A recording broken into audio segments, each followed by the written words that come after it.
Okay. Part 2 here. So if we look at Philippians 4:8, it says, finally, my brother, Machil Kaf Yod Lamed. Well, Kaf Lamed is all. Remember that was Dalit Kaf Lamed, all, every, each, any. Well, Kaf Lamed Hey is the word for bride. And it also means Kaf Lamed Lamed, it means it's a utensil. And it means to complete or bring to a finish. It also is a picture of a curtained bedchamber. Put up a mosquito netting or bridal chamber. So what is it? Well, it could be all those things, any of those things. And it's simply translated finally. What's the conclusion of the matter? Achi, my brother, Aleph Chet Yod. Chet Yod is life. So I could read my brother, Aleph Chet Yod, as I will live. I could say in the place of Kaf Yod Lamed, in the place of as a bride turns her back on her previous life, completely yielded over to her husband, and takes on a new identity, then that's where my life is. Aleph Yod Lamed Yod Nun, and Yod Nun is the throwaway suffix. Aleph Yod Lamed is strong of its kind. Whatsoever is the way it's translated, but the strong of its kind. So I could say, well, the strong of its kind, what if you're looking at Adam? Well, that's Israel. Israel is the strong of its kind of all Adam, of all the human beings, the men. Of course, they have redefined human being to mean fictional monster, incapacity, no means by which to stand, when the word Ayil is absolutely fit to stand. So if I take on this consciousness of my life with capacity to stand as Yahuwah's betrothed, as Yahuwah's Kala, Kaf Lamed Hey, I have to take on a different frame of mind. And some people say, well, you know, again, the chessboard reference, you got the king and queen, right next to them, the bishops, whether it's two bishops, Protestant and Catholic, or whether it's Orthodox and Christian, I mean, Jewish and Christian, or whatever it might be, it's the priest, then you got the military, the knights, and right next to them, you've got the institutions, the rooks. But my point is it's just an interesting reference to observe the chessboard from time to time. But the strong of its kind, Aleph Yod Lamed, well, what's the next word? Dalit Shin Resh Yod Resh Nun. Well, the nun is the suffix. Dalit's that prefix that just, when I say throwaway, it just means of. So Shin Resh Yod Resh, if I look that up in the dictionary, Klein's dictionary, in the Hebrew, it means sinew or muscle. Well, it says whatsoever things are true. That's not the word for truth. Sharir. Sar. Sar, like Sar Shalom, is prince. So that's like a prince. It's also shir is a song. It's a bracelet chain. It's like a poet or an artist or somebody who makes difficult matters lovely. The word means sinew, muscle, strong, firm, enduring, stubborn. Like hard straw is a word that, where is that? Now, it's pretty similar. It has this scene that, anyway, the point is something that's unflexible. Authority, dominate, reign, rule. Shin, resh, resh. That's different than the English word that I'm used to hearing. So he's saying that if I'm going to be the strong of my kind, it's not just Israel. It's not because a lot of Israel went stupid. Remember, only Joshua and Caleb, 2 men out of the entire 3 million that came out of Egypt, made it into the promised land because they're the only ones that would Shema, hear, believe, and do what Yahuwah said, trusted him. Moses got in trouble because he misrepresented. Yes. He said, Yahuwah said, you misrepresented me to my people. You're not going into the promised land. Oh, come on. I've waited 120 years. You're not going into the promised land. You misrepresented me. Wow. Who is he? Who is Yahuwah's Zavot, the Elohim of Israel? You misrepresent him. If you call him JC and he's really Yahusha, if you call him good Lord God who wouldn't do thus and thus, and yet Yahweh, the vote will certainly do this and that because at his own word, you've got the wrong God. You're not going into the promised land? Really? Is it this? I'm just saying, what if the stakes were that severe? What is sinew, muscle, strong, firm, enduring? Well, that's like ayin mem dalet. That's like something made to stand. That's like kumi, kufav mem. What did he make stand? His words, which endure forever. Oh, you mean like the Moedim, like the Shabbat? Like his words? And if I want to be the strong of the kind of Israel, then I have to be the Segula, his choice best treasure, like Malachi 3:16, who will sit and talk about his stuff and think about his stuff, and willing to scrutinize and balance and measure. Is this what he said, or is this what they're telling me he said? Well, why would they tell me that? What are the last words of Moshe? Who is like you, Israel, Mika Mocha, that any people group with such a promise, such a relationship? Your enemy's got one weapon. They're going to lie to you. That's it. Every other weapon, you're so formidable, they got nothing on you. Oh, we're going to run on fast horses. Well, very well, you can run on fast horses, but he's going to give your enemy faster horses. Well, then they do have something. They got faster horses. Yeah, but he said, I told you in quietness and strength was your success, your victory. Quietness and rest kind of sounds like Shabbat. And the Shabbaton, the big Shabbats of the year, oh, well, those are the Moedim. So is he telling us by the sod drosh of the communication? Is he when he says, I told you in quietness and rest is your strength, but you wouldn't have it. You said, no, we're going to run on fast horses. Sus, horse. Pegasus.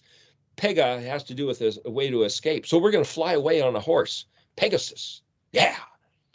Yasus. Yah's going to provide us a horse. Jesus, he's going to fly away.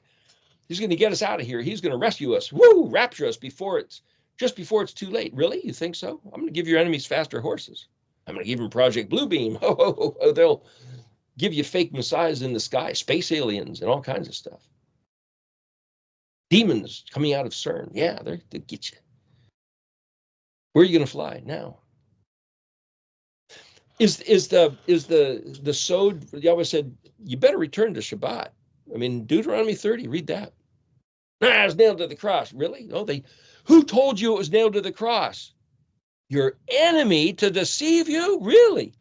Like, hey, Adam, who told you you were naked? Did you eat of the tree I told you not to eat of? Have you been listening to the liars, stealers, and killers? Why do you think they're stealing from you? So they can kill you. They're stealing the truth from you so they can kill you. Hello, they're reading Deuteronomy. Don't you, Israel, read Deuteronomy? So to go back and read like Deuteronomy 30 based on Deuteronomy 29 and 28, well, that's, Shin Resh Resh.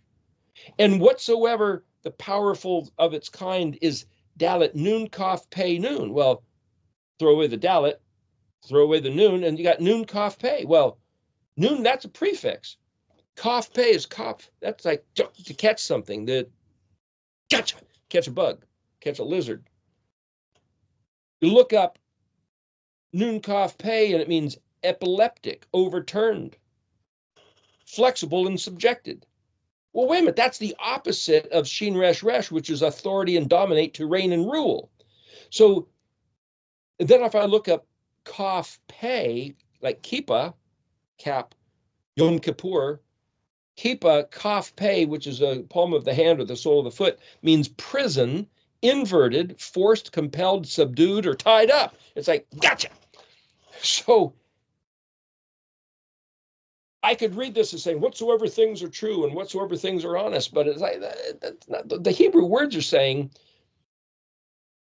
my life as his bride, Kaf Lamed, like Lamed Kaf, he's already told us everything he said was to have the authority to dominate and rule. And he also told us what things will cause it to be overturned, to where we become imprisoned and subjected, forced and compelled to behave and believe and hear things which are not true.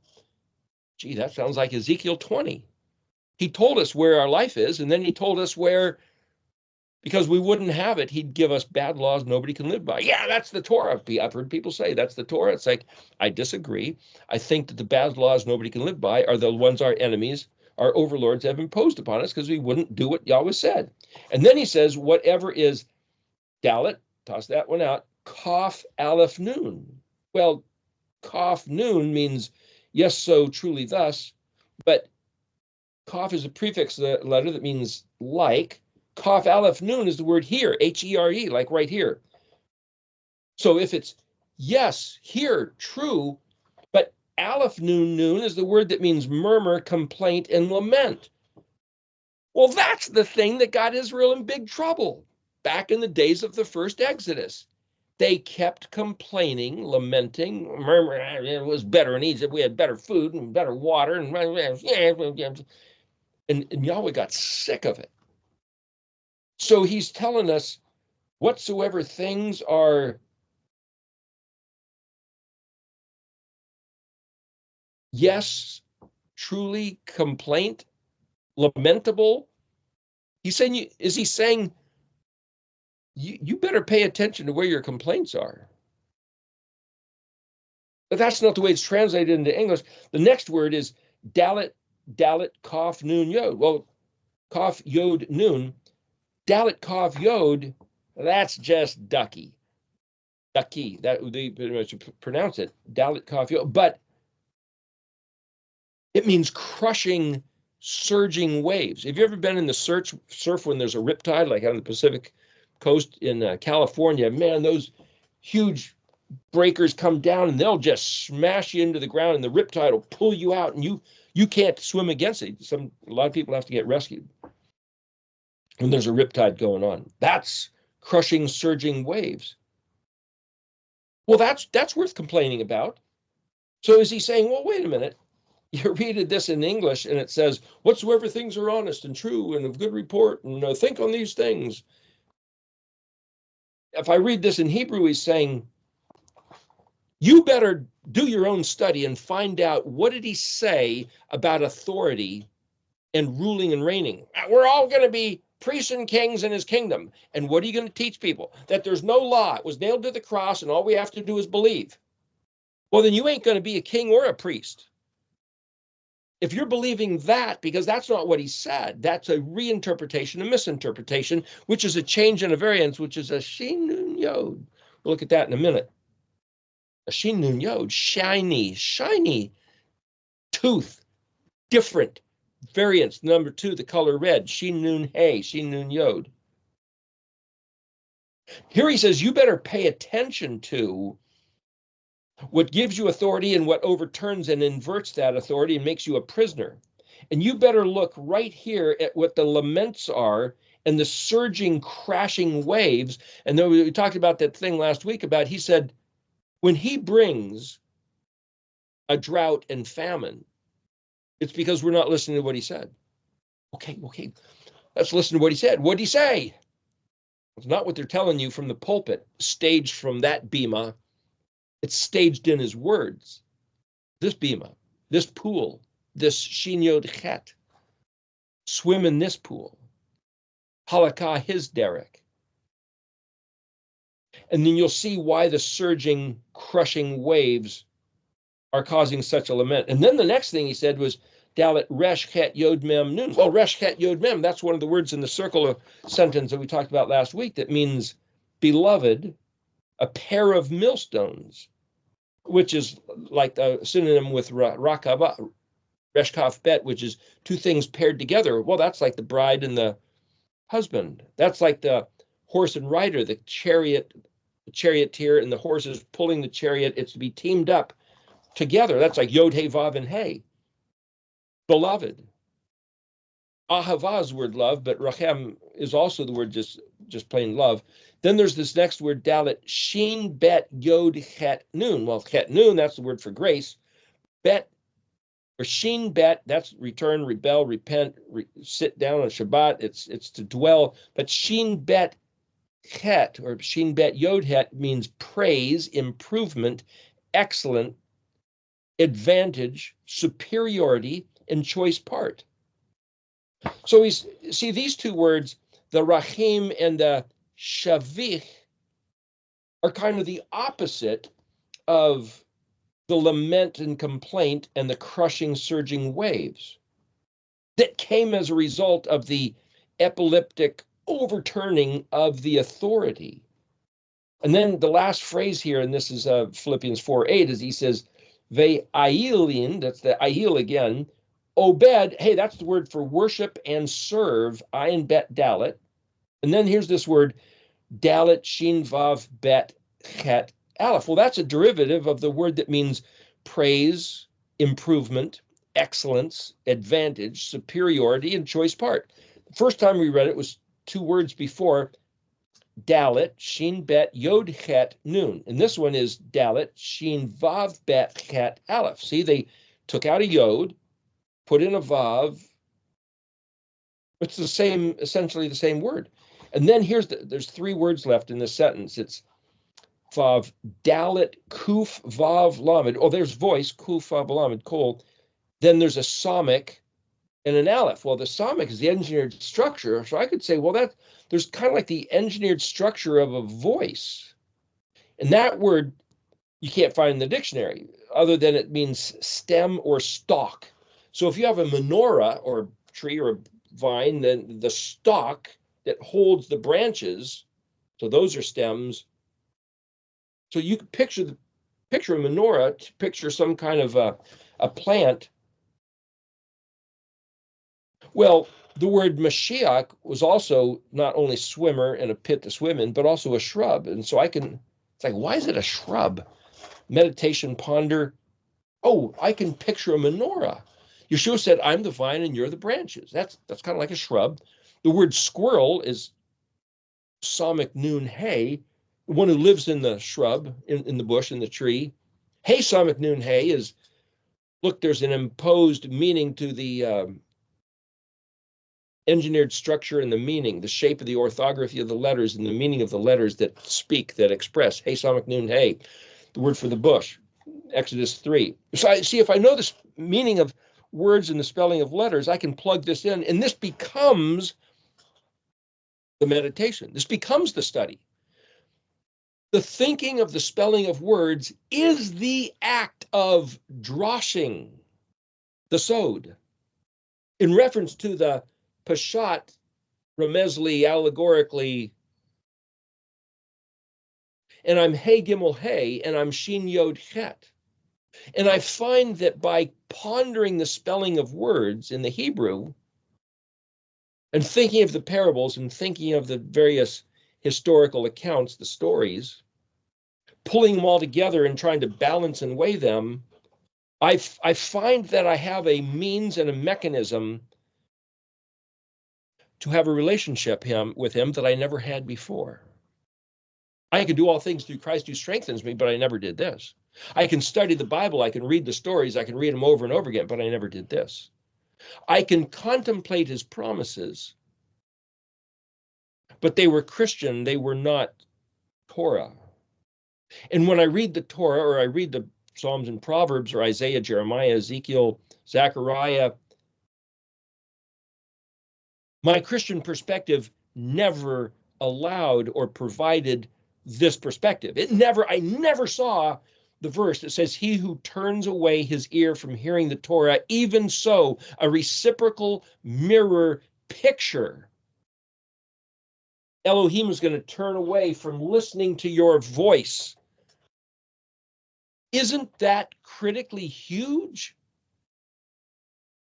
How many prayers have gone up to the God of the figment of your own imagination, mem dalet mem? And yet it wasn't mem zadi aleph, the one who was exported. From where? Exported from the heavens, declared, this is who I am, aleph nun aleph. And you will find strength in the Messiah, no, b'Mashiach, in the meditation, the musing, the pondering of the conversation, of the speaking. You will find strength because that's where the strength is put. Well, why would they change those words and say, I can do all things through Christ who strengthens me? Because if I disassociate myself from the writing and I have a relationship with Christ, then I have to look at that for him to strengthen me, because of my personal relationship with talking to him and praying and singing and believing, which has nothing to do with what he said, other than in the New Testament validating that relationship. But if it conflicts and contradicts what he said, then it is void. It's tohu vebohu. It's formless and void. It's shua. It's to bring his name to nothing, which breaks the second commandment of the 10 commandments. They're nailed to the cross anyway. That's right. So see, for our enemies to know this stuff and to sneak in and become one of us and become a pastor graduated from the seminary and become a priest and become a genuine prophet and even tell stories of flying up into the heavens, if they change his instructions to his people, he's allowed there to be a stumbling block on the straight and narrow path, and that any of his people that won't listen to his words will stumble and fall and be devoured by the adversary, who's been granted the right to seek whom he may devour, all those who get off the straight path.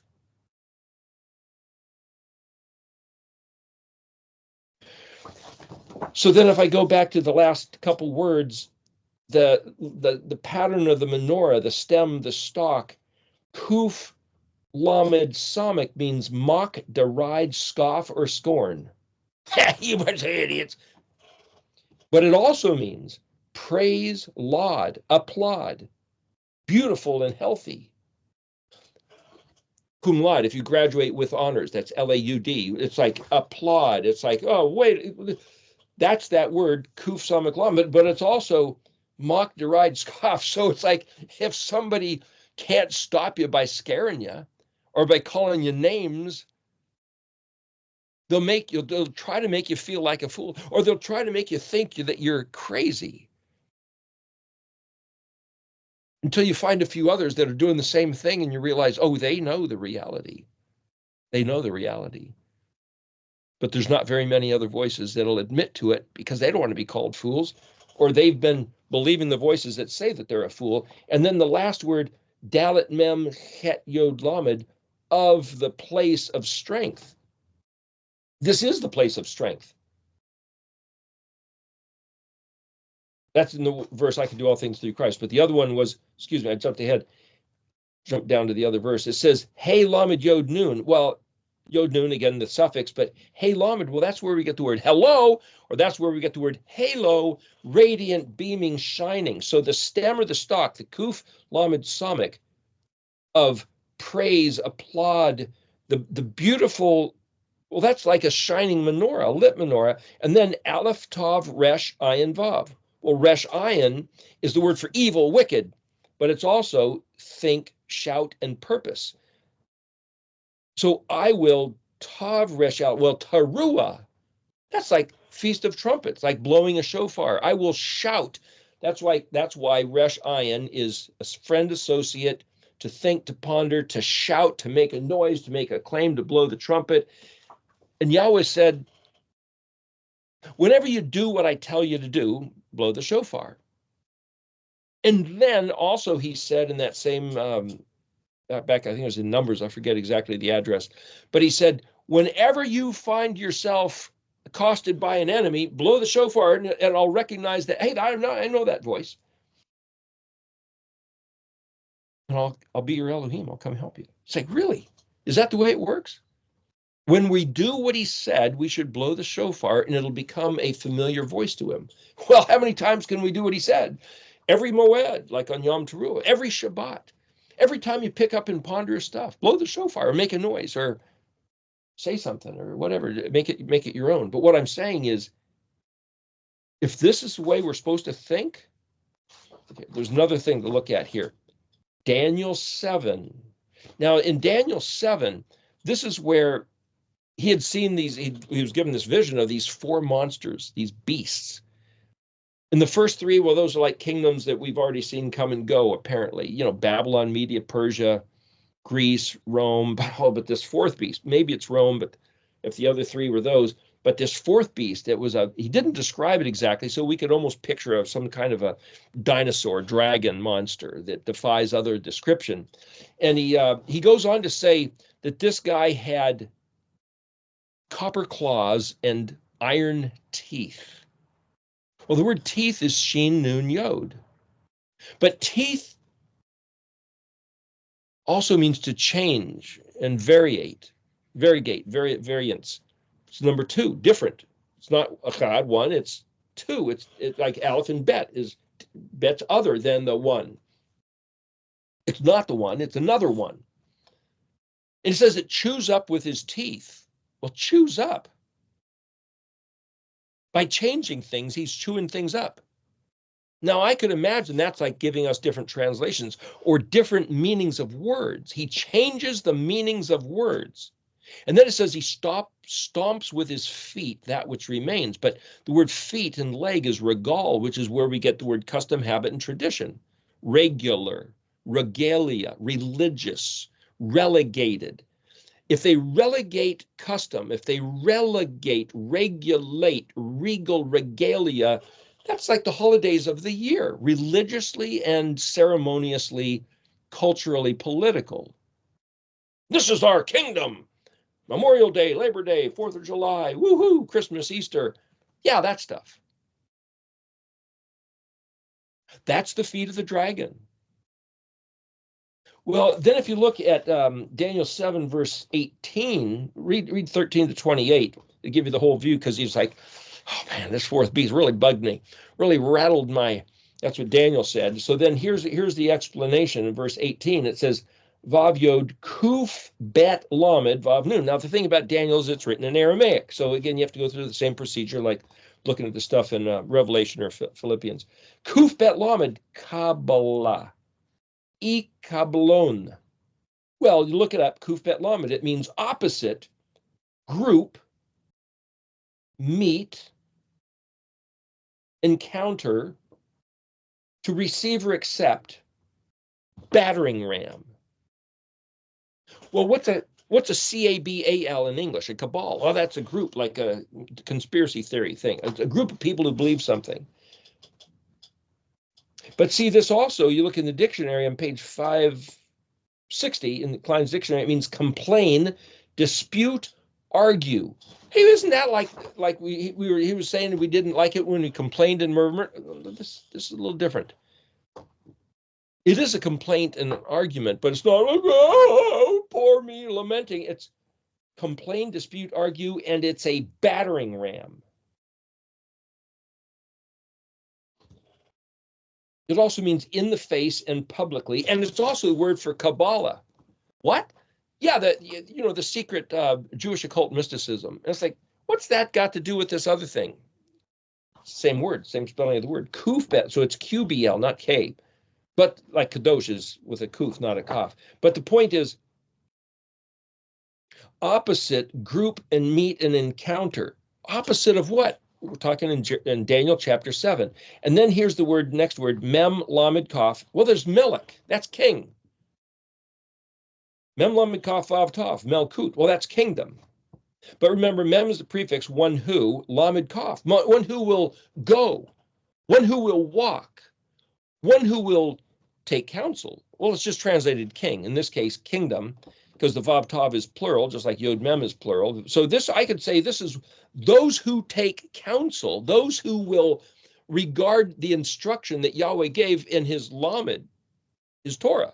Teach and learn the Torah, kaf, open hand, lines of instruction. This is your instructions of how to walk.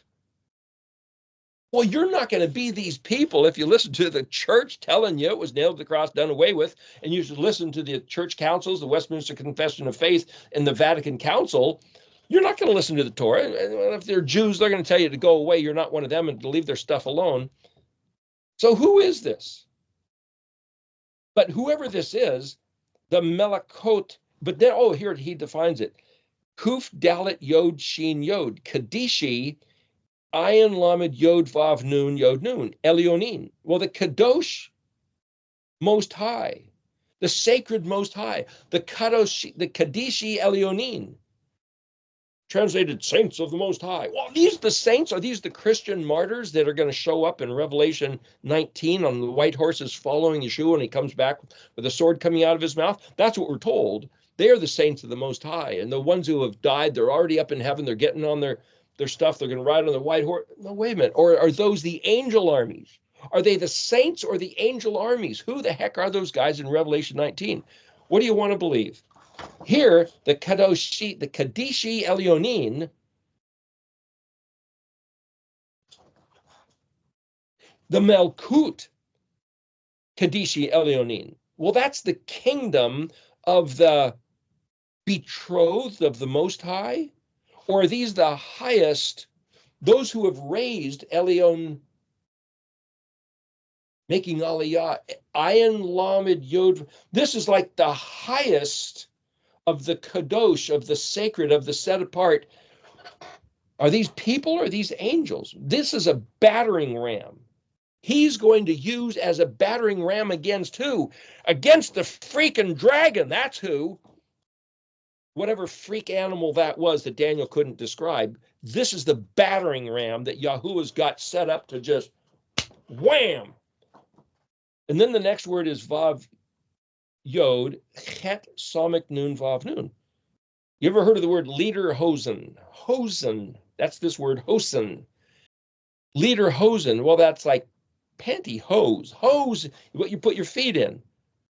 With pant, leader is leather pants, leather hose, leader hosen, German word. So this is the word hosen, and chasen. I'm just letting you know that the same exact words, and what it means is strong, mighty, immunized, to be immune. So if you put on leather pants, you can go walk through the blackberries and clear those things out with a machete, or you wear lederhosen, you put on a leather sleeve, and the blackberry thorns won't get you. Football players back in the 70s, NFL players would wear pantyhose before it was a cool thing to do. They made it cool because it kept them warm. They'd wear it under their football uniform because they just the way it held your flesh together. Like you can wear like copper compression hose now you can get if you have diabetic problems and all. Same type of concept. That's the word hosen, just so you know. Het somic, like chesed, het somic dalet. Het somic is a refuge. Lettuce, a bug in a head of lettuce, all those different layers it can hide in from a predator. Same concept. Het somic mem means closed or blocked, restrained, muzzle, hardened, forged. To do firework metallurgy on a blade of steel. You have a certain flex in the sword blade, but a certain hard tinsel, hardened, tempered on the blade. They put them on razor blades of utility knives and stuff. And the whole thing about blade making is het somic, to be hardened, to be made immune. When the doctors tell you to take this vax because that'll give you an immunity to a disease, that's a good thing. That's this word. If somebody lies to you and tells you to take this thing and it actually has the opposite effect, that's because they're lying to you. They're trying to steal the truth from you so they can kill you. That would be something a bad person would do. Just for the record, nobody's naming any names. We're talking theory. But this is the word for to immunize, which is to strengthen you. It's also the word to store up wealth and treasure. That's chet somic nun. So there's something about Kadishi Elyonin Vav Yod, and it will chet somic nun mem lamed kaf vav tav melkut. Something about the kingdom being strong, mighty, and immune with stored up wealth.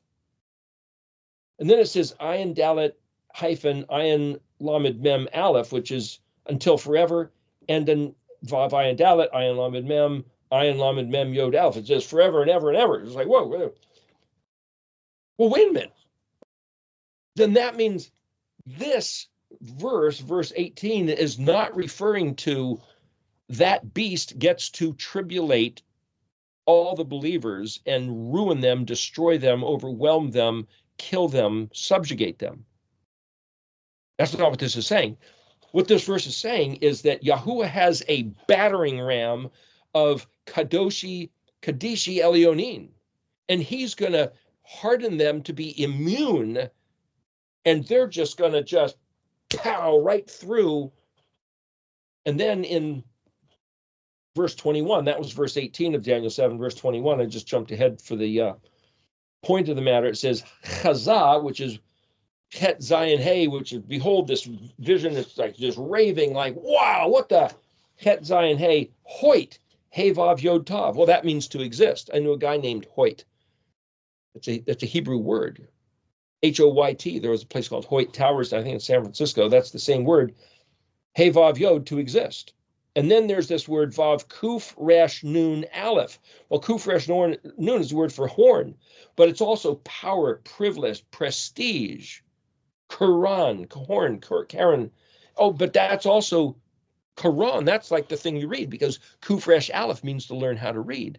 And Yod Kuf Resh as a prefix, Nun being the suffix here, means to realize something is precious and dear, of great regard, of great worth that you never saw before. That's Ikur. Vayikra, first word of Leviticus 1:1, Vayikra, and he called to assemble. That also means to learn how to read. He called to assemble to give them something precious and dear and of great value that has no comparative worth, beyond any scope of calculation. Learn how to read. That horn of power and spectacle, that it exists. And then here's the word, remember this is Daniel 7:21, Dalet Kaf Nun. Well, that means suppress, depress, dejected. Like a deflated volleyball, you can't, or basketball that's got all the air out. It means to crush balls. It means beaten, pound, crushed. Hey, Dalet Kaf, if you take the nun as a suffix and you put the letter hey in front of it, it means to tread upon, trample. But Dalet Vav Kaf Nun, stand, pedestal, rostrum, pulpit. It's like the flat stage. So Bima means two stage, bet mem hey, but this is Dalet Kaf, which is a big, to just pound and crush and flatten, very similar to Resh Dalet, road, also means to subjugate and pound. But remember, he said, we were looking earlier and it talked about subjugating being Nun Kaf Pei, epileptic, overturned, forced, compelled, subdued. We're going to force you to profane, forced conversion. Well, wait a minute, what is this word doing here? Daniel 7:21. A horn has been trampled and flattened and pounded. Ayin Bet Dalet. Hey, well, that's Obed, that's servant and worshiper. And then Kuf Resh Bet, which means come near, approach, battle, befriended, midst, interior, offer a sacrifice. Kadishin. Oh, here you go. The people of the Kadishin. Ayin Mem hyphen with Kuf Dalet Yod Shin Yod Nun. Well, the Kadishi Elyonin, then I can suppose, is the Kadishin.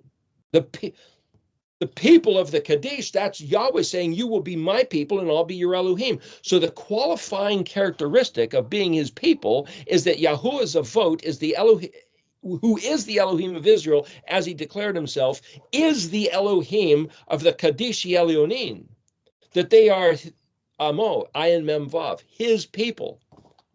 And then it says Vav Yod Kaf Lamed, which means the power and capacity to prevail and contain it all. And the last word of verse 21, Lamed He Vav Nun, Lahon. And if I look up the word Lamed He Vav, I won't find that, but I'll look at, I can find Lamed He He, and it means tired, weary, exhausted, languish, and faint. So what? Now let's go back and read this verse. Behold, there exists this horn, this power, this privilege to crush, depress, dejected, pounding and trampling on worshipers, Obedah, serving to come near, befriend, battle. Wait a minute, the battle is that they come near to the midst, within the congregation of the Kadoshim, the people of Elohim. What are they pretending to be worshipers? And they are given the power to prevail. Oh, wait a minute. It doesn't say kill them and overwhelm them and destroy them. It says to weary them, to exhaust them, to make them languishing and faint. Well, I thought we were told that we were going to get tribulated and killed and compromised and chewed up by this beast. No, he's chewing up with his mouth words by changing the meaning. And he's stomping with his feet, not the people. He's stomping with his custom, habit, and tradition, the regalia. So this guy's changing the culture and changing the words. That's the power of the fourth beast. But if we stick to the words Yahweh said and the culture that he imposed on his people, which is the Shabbat, the Moedim, and learning his words in Hebrew, that beast is disempowered. And then you get verse 22, where it says, Ayin Dalet, Dalet Yod, Aleph Tav Hey. Well, Ayin Dalet is witness and testimony, but it also means until. Dalet Yod, Dai, means the sufficiency or the capacity of Aleph Tav Hey. That's the word you, Y-O-U, Aleph Tav Hey. But Aleph Tav Hey also means revealing Aleph Tav. Until the time when the Aleph Tav is revealed. And then it says, Ayin Tav Yod Kuf. And then there's the word Yod Vav Mem Yod Aleph. Well, Yod Vav Mem is the word day. Ayin Tav Yod Kuf. So this is until Aleph Tav Hey, until Ed, Dalet Yod, the sufficiency of Aleph Tav Hey, the Aleph Tav is revealed. Atik Yomia. Well, Atik, remember I did that video on, I think it's on Mountain Air 7. It's also on the eriktology of Toys in the Attic. Atik, attic. It means to go first, to proceed. It's like to pioneer, advance. It's like you put the strongest and best, the most excellent stuff from a previous generation in the attic, where you wait for a couple generations later, then you bring it out. The toys in the attic from long ago, the kitchen appliances, the cool vintage clothing and furniture. It means strong, proud, excellent, to shunt forward, displace. It means valuable, translated and transcribed. When the days are that you take the words from the ancient past, revealing Aleph Tav, and you bring them forward as the strongest, most excellent that he ever gave our people, and determine right then and there, Din, Dalet Yod Nun, like the tribe of Dan, like the referee, the judge, the umpire, the one who says, this is right, this is wrong, this is true, this is false, this is sacred, this is profane, this is kadosh, this is halal, this is of Yahuwah's kingdom, this is not of Yahuwah's kingdom. This is unto life, this is unto lying, stealing, and killing. That's being a Dalet Yod Nun. That's being a din, a judge. And then Yod Hey Bet. Well, Hey Bet is the word to give. Yod Hey Bet means he will give. Aleph Hey Bet, Hey is the word for love, which is a synonym with Rachim that we saw in that other verse in Philippians. And then here's this phrase, La Kadoshi Elyonin. Hey, that's the Kadoshi Elyonin. That's the saints of the Most High. No, that's the sacred betrothed of the highest regard, belonging to El Elyon, the Most High. the ones that have successfully prospered and advanced to a higher dignity, like the Jedi in Star Wars. In fact, if you replace the J with a Yod and the Hey, E, and the Dalet, that's Yehuda. He gives praise and thanks because he knows, and he reverberates it and echoes it. That's the Jedi. That's your Ishahudi, just so you know. So here it says, verse 22 again. When the time was sufficient for Aleph Tav to be revealed, then the most excellent strong is shunted forward in translation, and at these days, whoever, because this is Yod Vav Mem Yod Aleph Yomia, but Mem Yod means who or whoever, Yod being the prefix he will. Whoever will make the connection, Yod Vav, to be the one who will judge, he will give to be the Kadoshin Elyonin.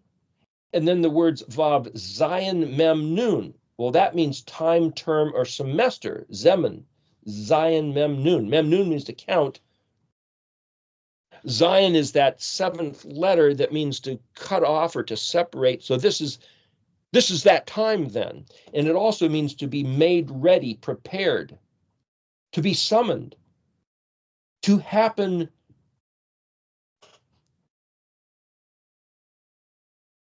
Gosh, I can't read the last word I wrote here. To happen, to occur. Well, see, that's a synonym with Vayikra. Kuf Resh Aleph means to learn how to read, but it also means it just so happened to happen. It occurred. There's a couple other words that mean the same thing, but that's one of these words is Zayin Mem Nun. So what's going to occur? The Aleph Tav Heid, as it says in the Atik? Well, then it tells you Mem Tet Hey. It means to spread out. It's the word for bed or incline down. It's also the word for stick, staff, or tribe. It's a perversion of justice.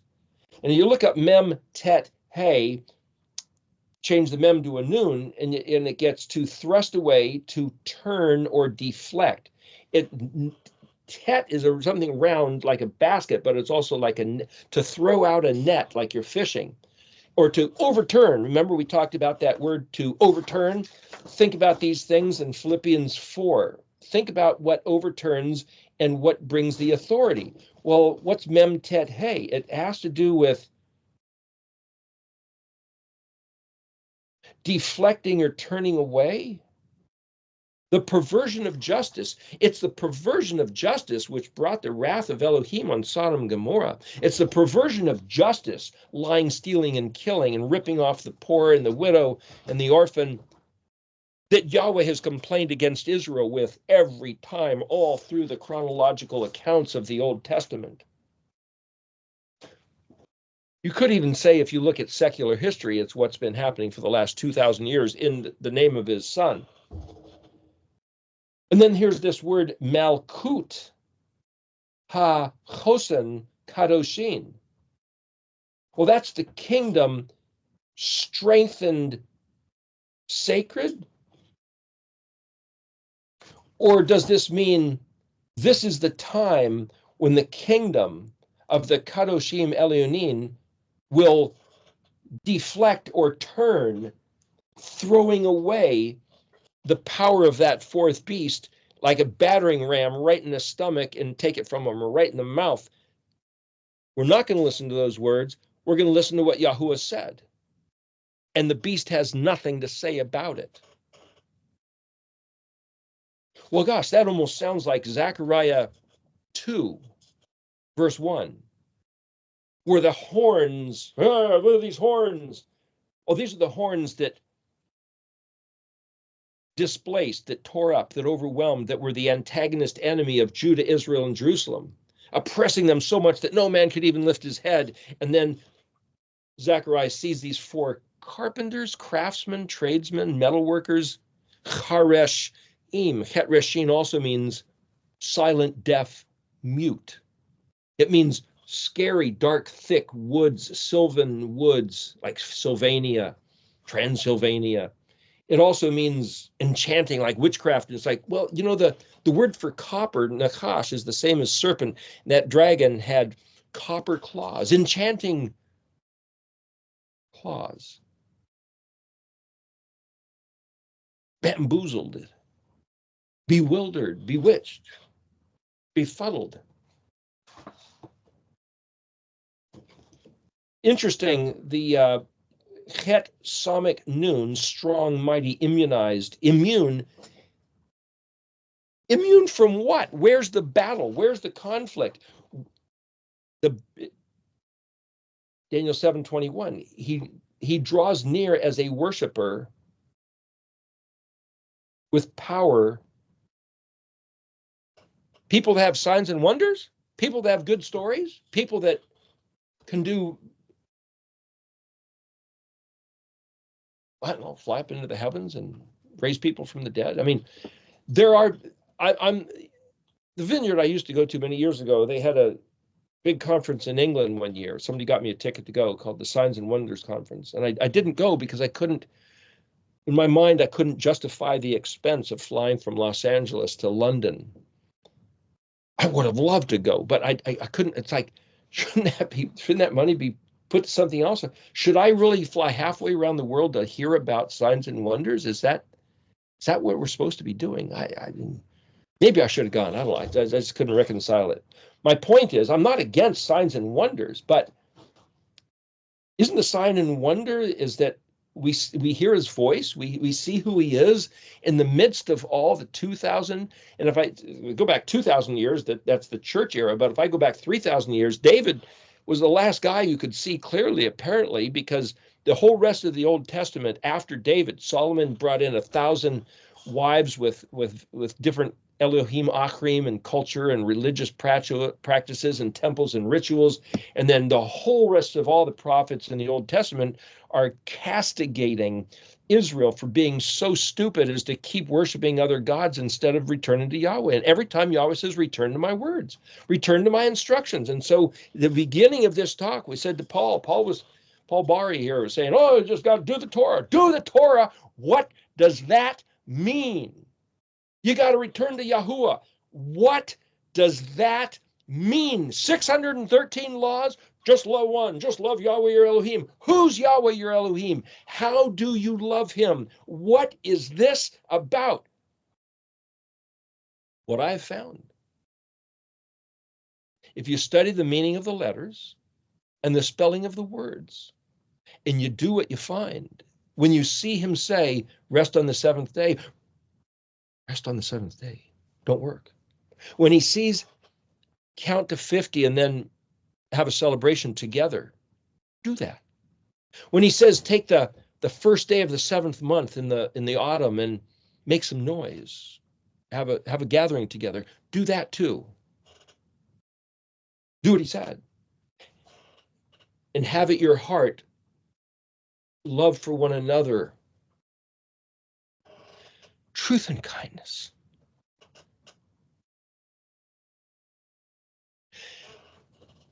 As you try to walk what Yahweh said, just sitting down on the Sabbath day. And regarding the Moedim, eat unleavened bread for a week. Don't let leaven be found in your house. Have a get together with a couple loaves of new bread in this day with your friends this afternoon. Contemplate his words. Look at those 22 letters. Look at Yeshua's. See if you can correlate the meaning of the letters with Yeshua's narrative gospel story. It's there. We've gone through it before. See if you can map that in your mind. Just see if you can do that. See if you can put the pictures together like stepping stones in a garden path, or like a flip book of animation. See if you can string together in your mind the chronological storyline of the 22 alphabet letters. Just for fun. Just see if you can do it. Start there. And as you spell words, think about what he said, and think about what the Torah said, and think about what Yeshua said, and then think about what if Paul, Shaul, the Apostle Paul, was really telling us, oh, I'm not against the Torah. I'm absolutely no, we uphold the Torah, but we're saying you don't work to be saved. You work to be his people, because you're not only because you're his Kadoshim Elyonim, but when you do what he said, and you make it publicly vocal, like the word cabal, you're a battering ram right into the face of that dragon. And there's nothing the dragon can do about it. So like Zechariah 2, when these four workers of words of that nobody understands, these, dare I say, Paleo-Hebrew writings, that it's going to terrify the horns of the nations, because he's going to make it so. Just like in Daniel, was it chapter 4 or 5 or something, where the handwriting on the wall and the king of Babylon was undone. His brain exploded. He lost all control. It's like if you spray wasp poison on a wasp. From what I understand, it like electrically fries their brain, and that's why they start convulsing and shaking. For it kills them. It basically amps them up with a frequency that electrocutes their nervous system. And that's what happened to the king of Babylon. And that's what Zechariah 2 describes. And what do we have to do? We have to find pleasure in being his people and sitting down on the Shabbat and on his Moedim together and eating what he said to eat and not eating what he said not to eat. And everybody that scoffs and mocks, well, to them it's derision, and they're food for that beast. Those who think on his things. What is it that strengthens us? What is it that weakens us? What is it that brings the lament and the crushing, pounding waves? Or what is it that brings the beloved Rahim of excellent improvement? Being the worshiper, the obedient servant that he said, and pondering the Hey Lamed, the halo of Resh Ayin, being his people, being in his associate company. And all 613 laws are somehow an expression of that. Is that so hard to do? But for him to allow us to see that now is to say that we are free from the tyranny of that fourth beast for the sake of Aleph Tav Hey. At the time that it's sufficient, Aleph Tav Hey Atik Yomia. Well, that's what this is. Studying his ancient words from the past, shunted forward, transcribed, transliterated to our present consciousness, where the sufficiency of that witness and testimony is that it's him, and every other voice contradictory is not worth listening to, because it's a trick of the enemy, which is the only card they were played. That's the only weapon they were given to defeat Israel, is to lie to Israel. Gosh, when you see this, the whole world changes. And with that, we're out of time for this week. We've got to quit now and let people get on with their Shavuot celebration.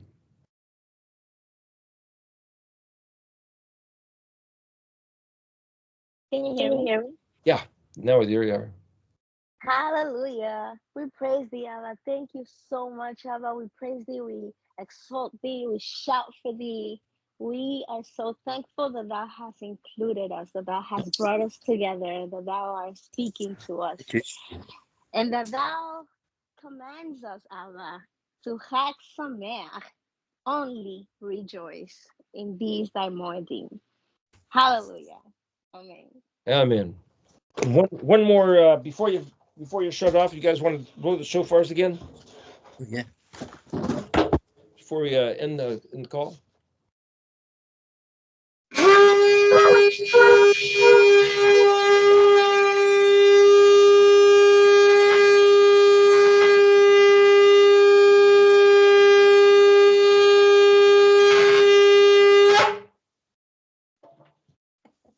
Hallelujah.